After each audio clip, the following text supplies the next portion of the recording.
Fortuna šį kartą buvo tikrai mūsų pusė, ko negalėčiau pasakyti apie ankstesnės rungtynės. Vyrai sukovojo, ypač antram kėlinyje, įėjus Titui, žaidimas paaštrėjo, atidavė viską. Sukovojo tai kaip turėjom. Komandos tikslai, tas atgimimas, kaip mes vadinam, su Dariaus atėjimu, papildėm šiek tiek ir administraciją, stengsimės sutvarkyti klubą, pastatyti jį ant kojų, įvesti teisingą linkmę, padaryti šiokią tokią strategiją, nekalbu apie vieną sezoną, 2-3 metų. Galbūt tiek.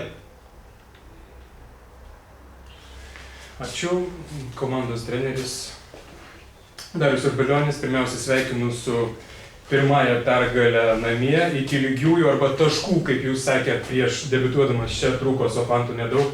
Šiandien, kaip minėjau, turbūt, kad mums sekėsi, bet ne be reikalo Alytus švenčia miesto gimtadienį, bet jūs iš futbolo pusės pakalbėkit. Labai sunkias rungtynės, iš tikrųjų, sunku čia kažką dar kol kas šnekėti, nes emocijos, pilnas emocijų. Sunkios rungtynės, nieks lengvų rungtynių čia ir nelaukia, nesitikėjo.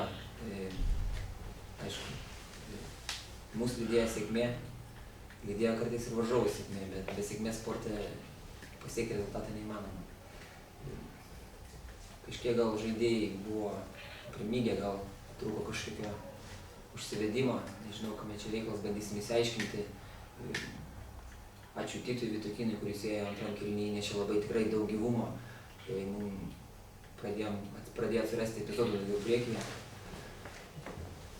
Ir tiek, aišku, belieka džiaugtis iš tikrųjų 3 taškais. Žaidimą yra šiuo atveju dar labai kur gerinti. Po savaitės ne bet koks varžovas, ekranas, kokie planai, gal jau turite tam tikrą scenarijų? Planai kaip visą laiką yra žaisti taip, kad tas žaidimas atneštų rezultatą. Mes taip ir stengsimės daryti. O planai jie išlieka, mes turim savo strategiją, turim savo tikslus, turim savo žaidimo braižą, bandom jį formuoti, bandysim įgyvendinti. Šiandien trenerio žaidimo kokybė netenkino jūsų pati? Žaidimo kokybė šiandien momentais buvo į ką pasižiūrėti, bet momentais iš tikrųjų norėsim susukti. Nieko nepadarysi, taip kartais būna iš tikrųjų. Sakau, trūko šviežumo, trūko gyvumo, galų gale susitiko 2 apylygios komandas, panašaus braižo ir su kūryba šiandien buvo problemų.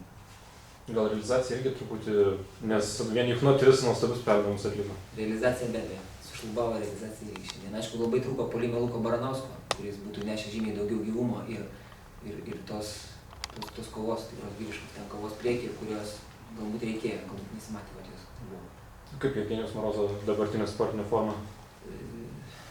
Sportinė forma jo nebloga, patys matėt, tai jisai yra iš tikrųjų kitokio plano žaidėjas nei Lukas. Ir iš jo laukti to, ką daro puolime Lukas, paprasčiausiai skirtingo plano žaidėjai. Su juo yra vienoks žaidimas, su Luku būtų kitoks.